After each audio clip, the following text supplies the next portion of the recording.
ಧರ್ಮಸ್ಥಳ ಬುರುಡೆ ಪ್ರಕರಣಕ್ಕೆ ದಿನಕ್ಕೊಂದು ಟ್ವಿಸ್ಟ್ ಸಿಗ್ತಾ ಇದೆ.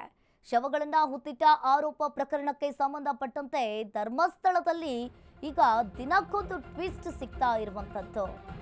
ಒಂದು ರೀತಿಯಾಗಿ ಸಂಚಲನವನ್ನ ಸೃಷ್ಟಿಸಿದ ಚಿನ್ನಯ್ಯ ತಿಮ್ರೋಡಿ ಮಾತುಕತೆ 2 ವರ್ಷದ ಹಿಂದಿಗೆ ಇಬ್ಬರು ಭೇಟಿಯಾಗಿದ್ರು. ಮಹೇಶ್ ಶೆಟ್ಟಿ ಜೊತೆಗಿನ ಮತ್ತಷ್ಟು ವಿಡಿಯೋ ರಿಲೀಸ್. ನೂರಾರು ಹೆಣ ಹೂತಿಟ್ಟ ಬಗ್ಗೆ ಮಾಸ್ಕ್ ಮ್ಯಾನ್ ಚರ್ಚೆ ಮಾಡಿದ್ದಾನೆ. ವಿಠಲ್ ಗೌಡನೇ ಬುರುಡೆ ಕೊಟ್ಟಿದ್ದು ಅಂತ ಹೇಳಿ ಒಂದ್ ಕಡೆ ಚಿನ್ನಯ್ಯ ಪತ್ನಿ ಹೇಳಿರುವಂತದ್ದು. ಸೌಜನ್ಯ ಮಾವನ ಮೇಲಿಗೆ ಚಿನ್ನಯ್ಯ ಪತ್ನಿ ಆರೋಪವನ್ನ ಮಾಡ್ತಾ ಇದ್ದಾರೆ. ಹಲವು ಅನುಮಾನವನ್ನ ಹುಟ್ಟು ಹಾಕಿದ ಇಬ್ಬರ ವಿಡಿಯೋ.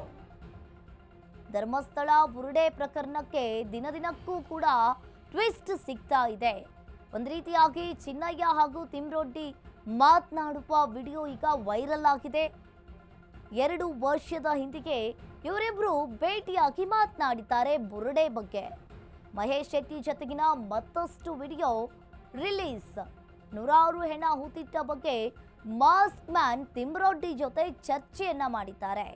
ವಿಠಲ್ ಗೌಡನೇ ಬುರುಡೆ ಕೊಟ್ಟಿದ್ದು ಅಂತ ಹೇಳಿ ಒಂದ್ ಕಡೆ ಮಾಸ್ಕ್ ಮ್ಯಾನ್ ಪತ್ನಿ ಆರೋಪವನ್ನ ಮಾಡ್ತಾ ಇದ್ದಾರೆ. ಸೌಜನ್ಯ ಮಾವನ ಮೇಲಿಗೆ ಚಿನ್ನಯ್ಯ ಪತ್ನಿ ಆರೋಪ ಮಾಡಿದ್ದಾರೆ. ಒಂದು ರೀತಿಯಾಗಿ ಈ ವಿಡಿಯೋ ಅನುಮಾನವನ್ನ ಹುಟ್ಟು ಹಾಕ್ತಾ ಇದೆ.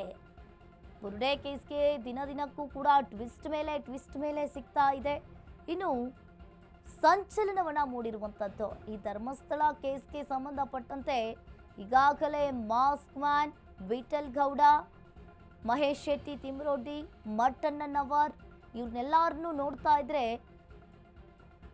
ಇವರು ಪ್ರೀ ಪ್ಲಾನ್ ಅನ್ನ ಮಾಡಿಕೊಂಡು ಈ ಬುರುಡೆ ಕಥೆಯನ್ನ ಕಟ್ಟಿದ್ದಾರೆ ಅನ್ನೋದು ಗೊತ್ತಾಗ್ತಾ ಇದೆ.